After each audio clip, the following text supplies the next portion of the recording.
Welcome, new faces, returning faces. Welcome to our UX Nights. So excited to have you. Everyone can see the screen okay? Yes? Yeah, awesome. You were not listening to our Spotify playlist, but we also have one which you can add songs to, including any favorite renditions of Kids Bop music that you just enjoyed. And for today's schedule, we're going to go over promotion, pay, responsibilities, how to uplevel your UX career. It's a lot of stuff condensed into one session, and feel free to stop me anytime to ask any questions. Yeah? Super exciting. And then we'll do a little hangout together as a group. And then if you are in our Facebook group and our LinkedIn group, you'll get access to recording too. Also subscribe to our YouTube channel and you'll get notified right away when we have new content. Awesome. And so for those of you who are new, organization is QTBIPOC Design, where we empower LGBTQ+ QTBIPOC designers and designers to be with accessible, free education, mentorship, and networking opportunities. And so we're doing a lot of stuff this year. We have a lot of awesome stuff in store. The thing that I'm really excited about is our launch of our free UX course later this summer. And with that, we're also doing a lot of collaborations with really amazing organizations. And so stay tuned for what's to come. And with that, just before we start everything, I just want to give a little bit of space to just what's happening in the world. And for those of you who don't know, there's just a lot of anti-Asian hate crimes happening. And I won't go into too much detail, but just know that I see you, I hear you. And if you ever need a space to just talk, air your grievances, whatever it is, just feel free to message. This is a space for us all. And I put my foot down. There's no violence, no racism. So with that, let's see how many people are here. 31, good number. So why don't we do this? We have a quick introduction circle for everyone. I'm going to stop sharing. So let's first start off, right? Like, what is a promotion? We typically say it's when I get more responsibility, right? It's when I get maybe more influence. I have more power to say something and people will listen. Maybe it's the title change. Maybe it's also getting people to manage. And last but not least, something that is on everyone's mind when we talk about promotion, pay.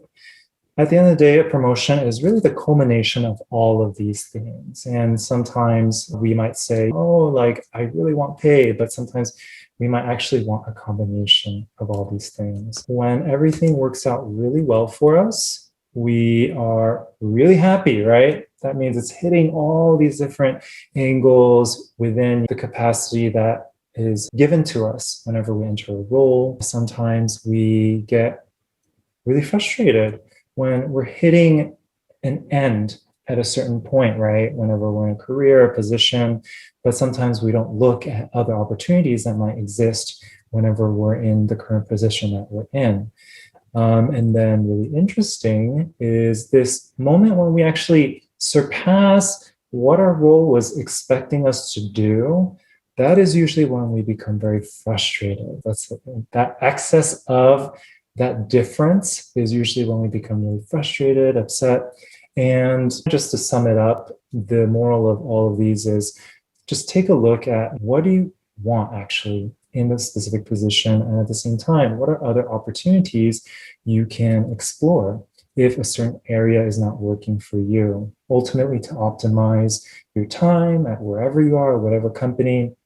And the question is really, instead of maybe not getting promoted, maybe ask yourself, where am I over-indexing on and what are opportunities that exist for me? But definitely we're going to get into later on today in the presentation a little bit about how do I then push myself to excel.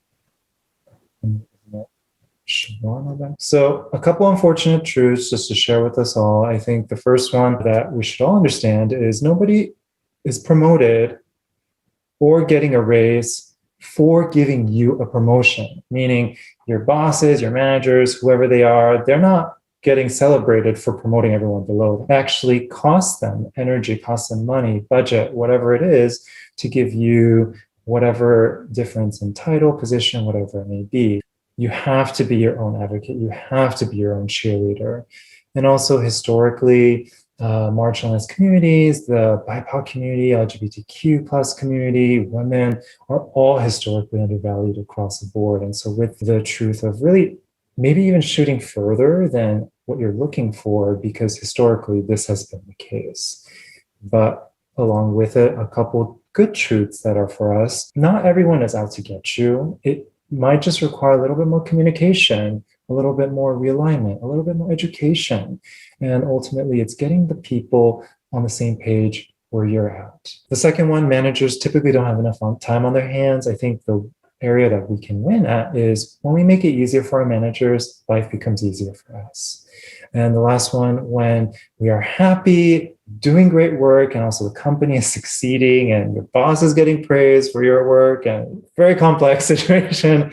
At the end of the day, when you can align many different things, we can find a win-win solution. And that's the conversation that we're going to have today, is how do we get there? So as we break down, what does it look like to get a promotion in any role in the future? There's three parts that we have to think about: the event, the receipt, and the assessment. So the event is the action that you're doing, whatever you're doing, whether it's doing the designs, doing the presentation, doing the project. The part that I want to stress with this is let's take a step back. As we take a look at these three things, it's also don't over-index on one. It's how do you spread out and balance and also hit all these three equally strong, right? So for example, the event, doing the actions. If all you do is just focus on doing, but you don't have a receipt, meaning you're not saving what's happening, bringing other people into your circle to observe what you're doing, saving your praises, right? Or assessment, having a discussion, check-ins, what's happening. And when you have an imbalance, this is usually when we feel the pain of, oh, I feel undervalued. And when we can find alignment of these three things, then we can start to really get praise or get the right recognition for what effort we're putting into it. And so the first one, event, again, to have all the things that you're able to do is just to raise your hand. Say, hey, I have free time. I want to do more. Open up the opportunity for you to do more. But at the same time, as we go into receipt, how are you capturing what you're doing? How are you circulating what you're doing? Think about who is in the room with you, especially if you have a manager who is not in your day-to-day contact or your teams. You're going to have to figure out how you're going to share your work with them. And then you could use regular check-ins with them to share your work. Ultimately, receipt is how do you capture what you're doing? Another good opportunity is if your company is doing company all hands, that's a great opportunity for you to raise your hand and say, hey, I'd love to share what my team is doing, just to share your work out there with the world. An activity I like to do personally is save your praises. So whenever someone says anything great about you, just screenshot it and just save it into Notion, Evernote, whatever. And whenever it comes time for presentation, whenever it comes time to do your assessment, 360, whatever it is, you have all of it in one spot. It's great for promotion. I think it's also great for a little boost when you need it too. It's just one of those things that we oftentimes forget about and we just go, yeah, archive that email. But whenever you see those come in, just save it. And then assessment, this is how are you assessing what you're doing against where you want to go or what you're tasked to do. And so with this is regular check-ins with your manager. And a big part of this is also stating and setting the goals that you want. We're all usually stuck in the space of, oh, I don't want to, rock the boat and I don't want to share what I'm doing. And when we can't communicate what exactly we want, we get frustrated because that's not our truth.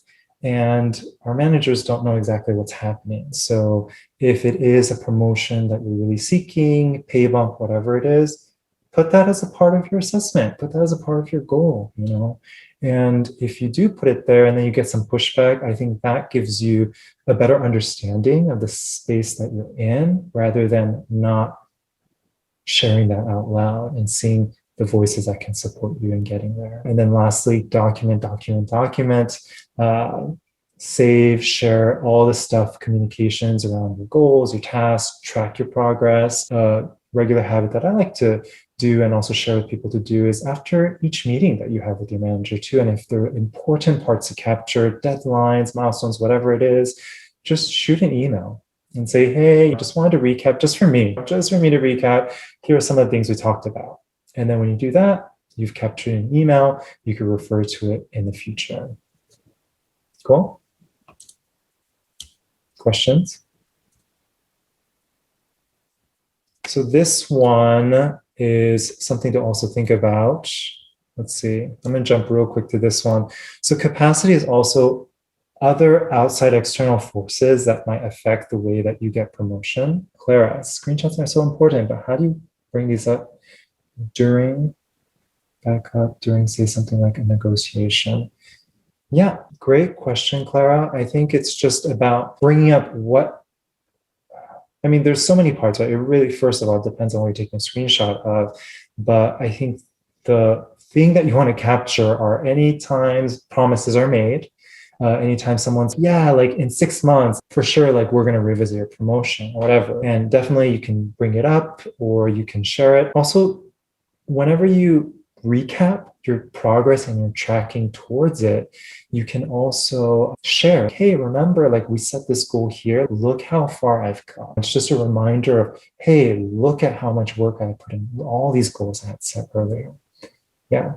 Question, is documenting achievements expected by higher ups, like recap, email, etc. standard?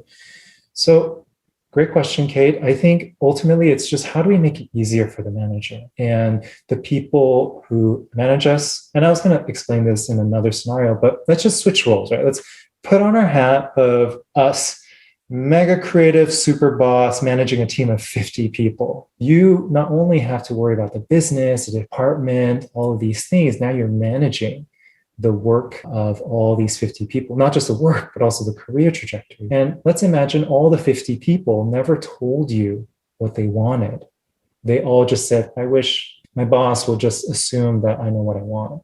And when you multiply that by so many people, this is typically why there's a huge disconnect, because the manager is so worried about the day-to-day that they don't have time to worry about setting up all of these goals and stuff like that. And so the recommendation is just make it easy for people, present stuff to managers as a, I would like this, yes or no. Can you help me with this or not? And when you make it that easy, then it's all about just helping, or they're just about, hey, here, I'll just sign it for you, essentially. Documentation, I think, is really, really great for them to be able to have proof that they can now bring into other spaces if they have to get budget or whatever it is. Ultimately, I think the question you want to ask, you don't have to be so upfront with them. It's just, hey, like, what can I do to help this promotion cycle? What are some of the things that would be really beneficial? And sometimes with the call outs or praises, that actually is what some companies look at. Again, this is very different from company to company. And I'm just giving pretty broad recommendations. I have never thought to take screenshots to get positive feedback. I can think of a lot of times where that would have been really helpful. Yeah, exactly. Even as little as it may be, I think that's great. Just to show, hey, like these are all the things that's happening. Look at even just like positive feedback across different departments. When you have that, it shows that you're collaborating, working really well. And you don't have to verbalize that. You have evidence. Awesome. Cool. And let's go to capacity real quick. So these are just imagine like external forces that also impact your ability to get promotion, pay, whatever it is that you are seeking. Again, budget. There's budget constraints based on company, departments, and some of these constraints just, I think, ultimately you are the one in control of your own destiny, where you want to go. And it's just really up to you to dig up all the different pieces of information, right? And to feel empowered that you have the control to figure out what you want to do. And when we don't have the pieces of information, that's when we feel very defeated. We don't know what to do. We're afraid to ask. But imagine this, just the more you can ask the questions, the more you can understand, you're now in the driver's seat to figure out what you want to do with your career. And again, like, small companies, big companies, there's so many different forces at play that impact what you're going to get. So budget is one thing, how much money is allocated for the department, how much is free. Even as we look at the pandemic, when that hit, of course, people could have been lined up for promotions or whatever, but if the company now is suffering and they can't even they can barely keep people on staff, you have that constraint now playing against you. Company team structure. This is a really good one to also understand. Imagine you enter a team, right? And your team is comprised of really small, 3 designers. Of course, everyone wants to keep going up and getting seniority, getting higher management capabilities. But at the end of the day, there needs to be a setup where you have some people doing the work, right? Some people managing the team. And this is something that we don't usually think about, is just what is a team structure that's already set in place? And I think 2 parts. One is really good to understand how you fit in, and also your role or whatever you want to do fits into that structure, so that you can better assess and better place yourself. If there's an area that's missing and lacking, great. Obviously, if there's senior talent that just left, go for it. That is a great opportunity. But if your team is very top heavy, that's usually where you're going to see a lot of resistance, because they are struggling to find people who will be below them that they manage. So it's just one of those unfortunate circumstances where you just have to assess, hey, what's up? What's happening? What do I want to do in this situation? And then lastly, the thing that I hate, it's like the elephant in the room, is just like willingness. Really, ultimately, depending on the managers that we have, some are more shy, less, extroverted, some are more pushy, whatever it is, that may impact the way we are framed and put up for promotions. And so in that instance, again, it's all about communication. It's all about how do we work together to get to the end goal together. And I have this rule of thumb where if you're ever frustrated, or if you're ever angry, upset about whatever's happening, it could stem from a lack of communication. And to the degree of how far you're apart from each other is the degree of how much you're frustrated or angry. If you're just a little bit in disagreement, it's a little bit of frustration. But when you're on 2 different islands, that gap is so big. And that is the degree of your frustration, anger. And when you can combine all this together, effort, how much energy you put into things, multiply that times the capacity, the ability for growth, that is where you can go. But if you look at capacity and the capacity doesn't exist, if you put in 500% effort, then you're going to see only just 500% output. Also, at the same time, if you don't put any effort, but there's a lot of capacity, you're still going to get the same outcome. Real quick, going into just like title breakdown. Again, many different titles across the landscape. There's many different ways to break out all these different titles and positions, but generally how I like to picture who's who. Typically, if it's a junior designer is someone out of school, but someone who needs a little bit more hands-on training, needs more education. If you go into an associate, or usually associate are the ones with just no acronym or whatever to it, just like designer, UX designer. Those titles, those positions usually need a little oversight still, but starting to become a little bit more independent. When you become a senior designer, the expectation here is usually, hey, you can run projects on your own. I give you a task, like you can run it from start to finish. And when you go into middle management, this is where you're starting to think a little bit more holistically. You're starting to think about the budget. You're starting to think about teams you're managing from start to finish. When you get into director, VP level, this is when it is your responsibility to just manage a gigantic budget. And also you now manage departments. And then when you become a C-suite level, this is when your focus is on the company. And when you're on the board, this is typically where you're an advisor. And so I think this is just a very high level. Again, it's very different for each company. But whenever you talk to people and you get advice too, I think it's great to understand what are people's goals? What are they trying to accomplish? And how can you help them accomplish what they're trying to do? And whenever you can fit and slot yourself in to be as convenient as possible, that's when you get the win-win. Yeah? Awesome. Yeah, feel free to shoot any questions too. Managing up. So this is the practice of managing your manager. And oftentimes, remember we did that scenario where we put on the hat, and just imagine now you're big boss design leader and you're managing 50 people. Just imagine like the headache of you having to set up check-ins, doing all this for 50 people, right? So this is an opportunity where you're able to now help facilitate some of the communication with your manager. And so the first and foremost thing is to be the one in charge of taking care of the communication, whether it's a bi-weekly meeting that you have set up. This is what I usually recommend, is every 2 weeks, just a quick 30-minute check-in where you set up. And typically what I like to do is, if you can't, yeah, awesome. And if you can't set it up, where I like to pick is frequency over duration, meaning you want to have little check-ins as frequent as possible rather than longer check-ins, as like you batch it all together. It's really easy for a manager to sit down with you like once a quarter for 2 hours, but that is going to be less effective than if you spread out 15, 30-minute check-ins over a month. Why? Because that allows them to see your growth over the span of XYZ months.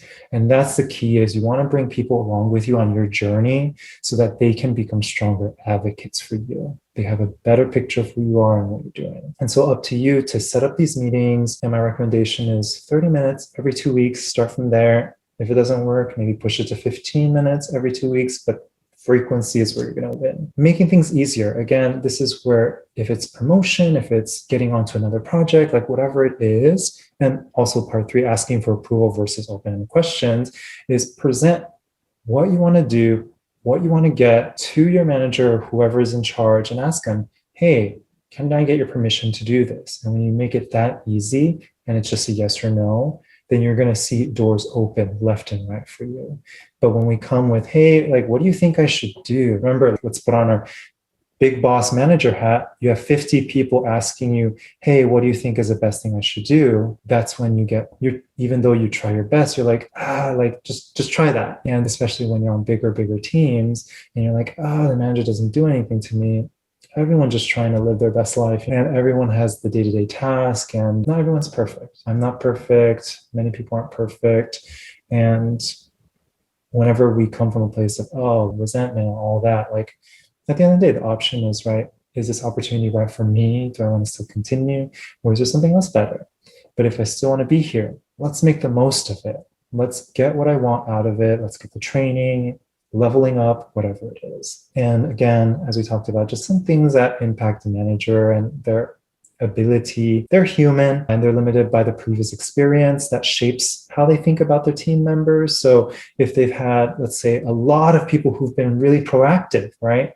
Who are like, can I do this? Can I do this? Can I do this? And then you join the team, they're going to put the same expectation on you. And it's not in fault due to them, but it's just that's what they've been trained. Or if that's all they know, can you fault someone for not knowing something if they haven't experienced it at all? Also, if they have a lot of team members who are just really lazy and they're just like coasting people who just want a job and just get in and out, I think they might not be as pushy on you because that's what your team members don't want to be pushed. So in this instance, again, communication.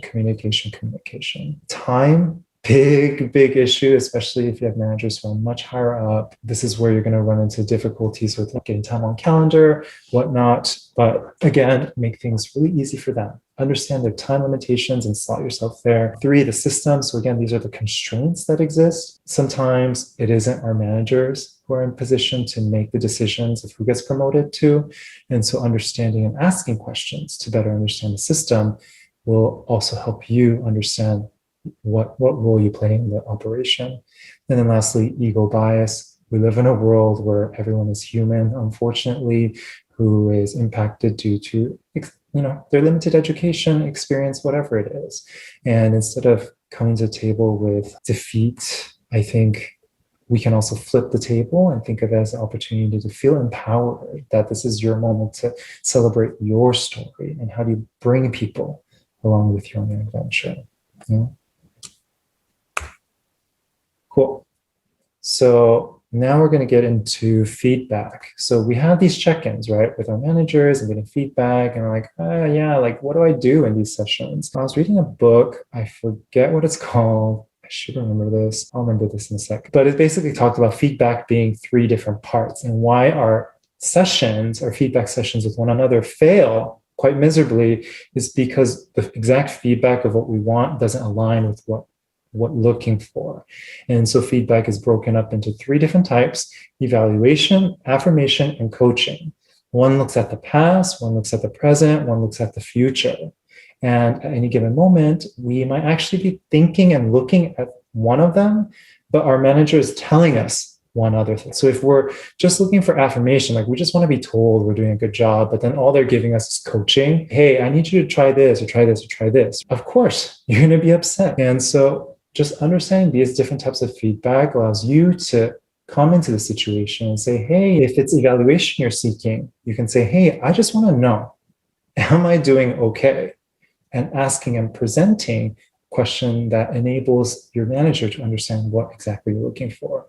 These specific terms might not exactly ring because this is not common workplace speak, but just understanding evaluation is more so awesome. Thanks, Brian. Evaluation is more so assessing where you're at, how are you doing, right? Is this good or is it bad?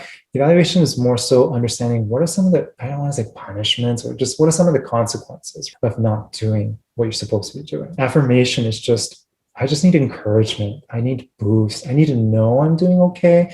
But at the same time, I just want to feel better. And also coaching. Coaching is, I need recommendations of what I can do in the future. And so some questions to ask when we sit down and have meetings, instead of asking, hey, I want your feedback on me. We do that so much. And people are just like, okay, let me go through the Rolodex, like all the things in our head.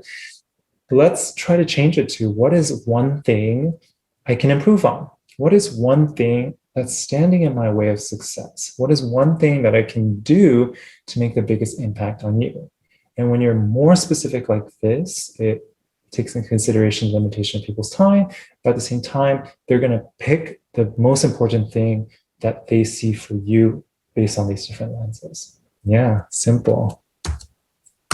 And all this will be in the video too, and then I'll export this as a PDF so you can have it. But feel free to just take notes at the same time. But before I go into the pay, and that's like the second section, any other questions? I'm just like, promotion, feedback, managing up. Yeah, awesome. I'm glad it's helpful. I know this took me like so long to learn. And I wish one time like someone just sat me down and just read me all these things. Yeah, we're never taught these things. We're just taught, just do your best. But it's like, there's strategies to communicate better with one another. Yeah, totally. Awesome. Awesome. Any other questions? Did the exercise where it's you imagine yourself to be like the mega boss with 50 employees make you understand a little bit of the context you're working in? This is a situation our bosses are usually in. And especially when you have higher and higher level bosses, like literally, it's like hundreds of people. And when we can be more specific with our asks, that's when they lean more into you because they're like, oh yeah, Stephen, you totally got it. Yeah, of course, go do that. I just did my 6-month review at a job and I'm doing follow-up. So these questions are really great. Awesome, awesome. Yep, now I feel so wondering why my managers didn't know what I wanted. Yeah, yeah, yeah. Yes, increase empathy for our managers. Yes, yeah, you know. And it's helping them to help you ultimately. Awesome. Yeah, cool. This is great. I want us all to win, get promotion, get more money. That's what we want. Why now? Awesome. Okay, so going to pay for a little bit. This section is pretty short, but basically, again, do some research. Here's some. Yeah, I know. Give us cash now. $600? Are you kidding me? So many websites, right? In a nutshell, just check it out. These are some places I recommend to check out. But again, like all these numbers are all over the place. But I'm going to give you some tips to better understand just when you're in a situation, what are some things to look for? So when you're in a full-time position, as we break out all the different monetary compensations in any company can be really different, right? Depending on the makeup of it. But typically you have the base salary, right? This is the numbers that you see reported across all of it. Sometimes they report total comp, but again, it's like people don't report total comp because they don't really know it. So assume that most of it is just base. Yeah. Bonus, this is based on your performance. Again, this is really dependent on Or also when you do a sign-on bonus, is dependent on company structure. My recommendation is when you interview, put this in the contract, ask for it. Sign-on bonus, just ask, hey, I really love you all, and I'm leaving this position, and I just want to ask, is there room, opportunity for a sign-on bonus? Also, performance-based bonus. Hey, I want to do an awesome job, and I know you want me to do an awesome job. Are there ways that you can incentivize me to do so with a performance bonus? Asking these questions, I think, just gets to the point. And again, did you see how I asked the question? It's like a yes or no question, right? It's not, hey, what about sign-on bonus? Just put it out there, and it's a yes or no, and then you already got your answer, right? Stocks, equity, again, this is based on the company, if it's public or not, private. You'll typically see companies that are public that provide equity/stocks to give a lot bigger salaries. And so typically you'll have Google, Facebook, Apple, like they'll be able to give you a lot more money because they have that. But also think about, there's a lot of fine print with that, with what you hear is a vesting schedule. So typically when you get stock equity, they don't want to just give it to you outright. So what they'll say is vesting, meaning in X number of years, you're going to be able to get all of this bonus they want to give to you. And usually it's set up on a schedule where after 1 year, you get X number of that bonus. 2 years, you get X number of that bonus. And typically it's around 4-year mark, you get the rest of the bonus. And so that's something to think about when you're applying and interviewing for jobs and they give you that big, equity or whatever, and they talk about the vest. Ask them these questions. What does your vesting schedule or full vest look like, so that you can understand how many years you actually have to be at that company to get what they're promising you. Yeah. And also with sign-on bonuses, there's usually stipulations around you have to stick around for the whole year.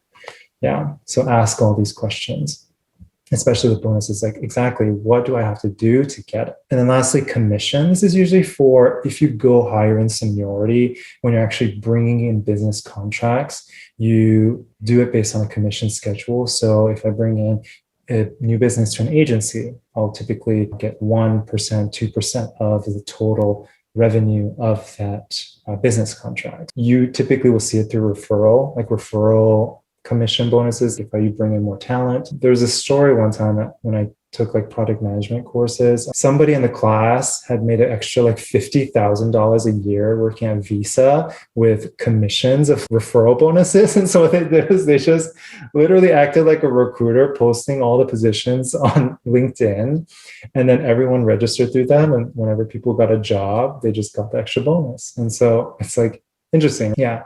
But again, it could play a double-edged sword. If you bring in like low-level talent at one point, they'll be like, Steven, your people, are they that good? But if you're at a bigger company, I don't think it matters as much. It's just throw your name on it. Just bring in everyone. What can hurt? Again, big takeaway, don't take a promotion without pay increase. You're entitled to it. If they're asking you to do more responsibilities, again, if I was to set up a company to be sound, every role has different responsibility and different pay.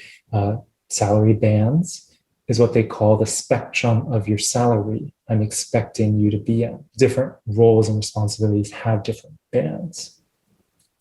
And that's a really good thing to point out is when you're talking to HR about salaries and how much you're making, ask them, hey, where do I sit in the salary band? For my position, where do I sit in the spectrum? Am I on the high end? Am I on the low end? Can you give me the numbers of what I should be looking at? And that should give you an indication of what you're working with. Again, what are your constraints within the system? Question. I've seen coworkers get a sheet of paper called into a meeting and they sort of lay out the promotion on them. How do you negotiate from there? Yeah, great point. Whenever it comes like salary number, everything, I always like to ask them for their money first before I give mine. And so if they ever ask, hey, like, how much do you make? I'm like, I'm just, curious, what budget are you working with? I just really want to understand you guys a lot better, you all better. And then it gives you more room, leverage to negotiate. And if they do give you the number, again, shoot for what you want, but boost it again a little bit more because y'all are minorities, you're all marginalized people. Give yourself a 20% boost. And Steven gets like 2% commission. I'm just kidding. No, just give yourself like that number. And then what I'm going to say is instead, so this they don't tell you, but you don't have to disclose how much you're currently making. Yeah. This is like a thing that people don't really talk about. They don't want you to know. And it's actually very different per state. But if you're in California, yeah, I know. DEI tax, agreed. If you're in California, they actually prohibited to ask you about your salary. So next time, instead of them saying, hey, how much do you make at this position? Just play a power move and just say, I'm looking for this. It's like you're answering their question, but you're not telling them what you're making. Don't feel like you're ever in a position where you have to reveal that information. By law, they're not allowed to get that. Again, it's different from state to state. Definitely check that out. But back to the negotiation, again, this is where you present. Instead of saying, this is how much I made, just say, this is what I'm looking for. Shoot a little bit higher. They're usually going to meet in the middle. Always, always. And again, if you want to use the other compensation items to negotiate, use it. Like all this is within your wheelhouse. Just understand that base salary is something that's reoccurring that you're going to get no matter what of your performance. As long as you're working, you're going to get it. So they're going to be more wary of putting stuff into your base salary. They're going to put more into like your bonuses because that's either a one-time thing or it's not guaranteed. They'll say it's based on the company structure. But if you feel a lot of pushback, this is like my recommendations, like start from like base. If you can't get base, then go for these other bonuses. Get your money. Any more questions about money? I have a question. Yeah, go for it. Coming from the perspective of someone who starts as like a contractor, and it's more like a temp to hire situation. So in the past, I've been at a position where I had like a 6-month period where I was a contractor with a certain staffing agency and then get switched over to full-time. So I didn't actually get a pay increase and I was disappointed by that. But I guess my question is, should you expect to get a little more from the actual parent company versus the contracting agency? Because I know that they also like pay that agency to pay us. So that's the question I have. Yeah. Again, the ugly truth we go back to, right? Nobody is promoted for you to get more money. Nobody is celebrated for you to get more money. When you're going through a recruiting agency, the catch-22 is they make money off of you, but only if you get the position. So sometimes what they'll do is they'll put you a little bit lower so that you don't fall out of the window too. It's a game for them of if they push too hard and they lose the opportunity, they get nothing, right? So they're trying to negotiate that window themselves. And so this is where I recommend, again, be your biggest advocate. If that's what you're doing and over the span of X months, you performed, exceeds expectation. Again, this is where the check-ins is super helpful. You need to understand where you stand at your work that you're doing, and you can track and get you're doing really, you can just in a reply, right? Oh, thank you. Really appreciate you mentioning I'm doing really right now. And in the future, you're like, here's the email in the meeting. We went over and you said I was doing really well 5 consecutive times. So that's a great way to track all these performances. And yeah, definitely you want to push a little bit, but again, don't push too much. It's again, like figure out how you can ask these questions to better understand the constraints that they're working with. Yeah. Does that help? Yeah. Okay. Thank you. Yeah. And again, what's the worst that could happen, right? Like when you ask for more, the worst is no. If you don't ask, it's always going to be a no for sure. Don't do their job for them. You know. How do you manage the fear of, Clarissa, I always say I make X now 15 to 20% more when you say, you know what? Yeah, I'm all for it. Nobody needs to know how much you make. Just tell them. Exactly. You miss 100% of the shots you don't take.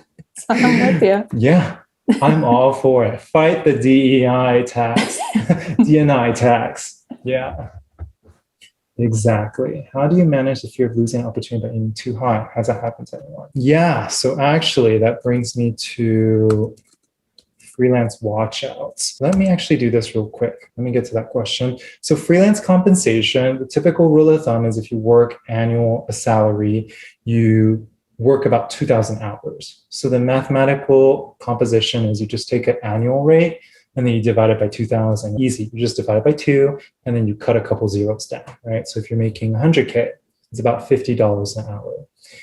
Rough estimate, because there's 52 weeks in a year and you take 2-week vacation, 50 times 40, 2,000, give or take. But sometimes people boost up the number a little bit more so that you cover insurance, equipment, etc.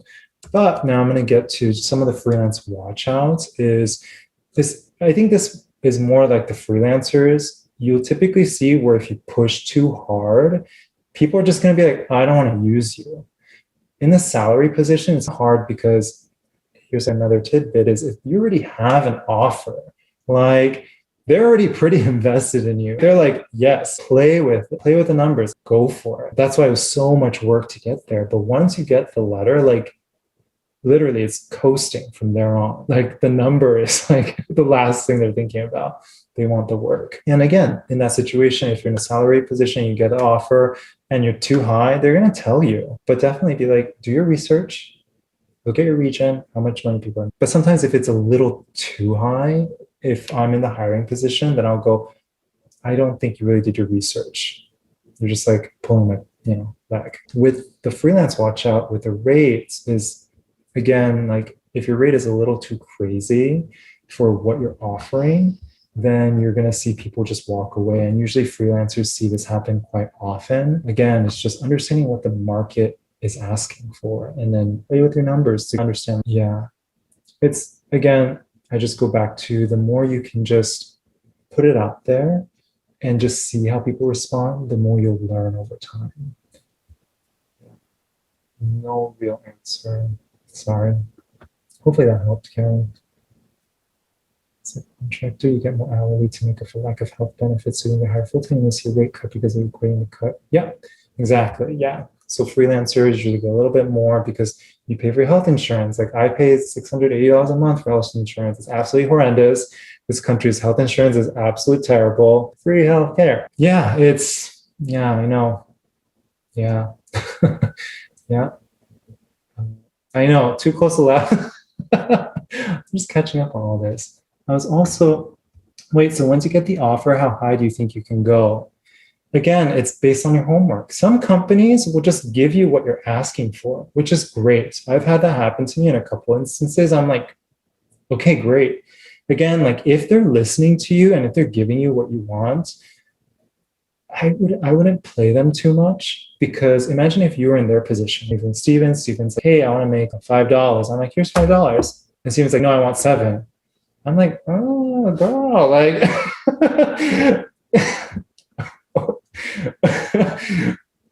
shady. Yeah. So see how they respond. And if you throw out the number after you did some conversation and they respond low, then just be like, I'm firm with this, right? Yeah. Yeah. Again, it's just based on the scenario. I wish I'd give you a better answer, but it's one of those instances where you just see how they respond to you initially. And then you can only push so much until a person's like, this person I don't want to do business with. You don't want to get to that point. Yeah. I was told by someone not to give the first number by saying, I'm looking for X amount, to respond by saying, I'm looking for a fair and competitive compensation for my skills. Yeah. Great response, Karen. You know what I say? I just say the one word, negotiable. Move on. Rate is negotiable. Yeah, that's worked for me to get out of those situations really quickly. And then I just talk about the numbers later. Yeah. Do you agree? You should give them a number. Haha. Yeah. It's also know who you're talking to the number with. It's usually an HR conversation. You don't need to tell everyone your number. And if some people ask, like, they're being a little nosy, more so than they need to. And so if it's in the first part of the interviews, you could just be like, negotiable. Totally. We can talk about it when we get to that point. Because sometimes they'll want all that stuff. And the last slide, as we end our presentation for today, hopefully it was a little bit entertaining. Don't forget, when you ask for promotion and what you want to do in their career, so many areas to explore, right? And see, first of all, where you can push, what you can get. And if you're hitting a wall there, and see other opportunities within the place that you're at or the job that you have to get the most out of what you're doing, right? At the end of the day, there's opportunities all around us, and it's up to us, especially as creatives, to also be creative with our career as well. Yeah. Thanks for coming to my TED Talk. Let's see, I think that was it. I'll take a couple more questions. I'll cut off the recording now, but for any of you watching the online recording, hope that was super helpful. Get your coin. Yeah, awesome.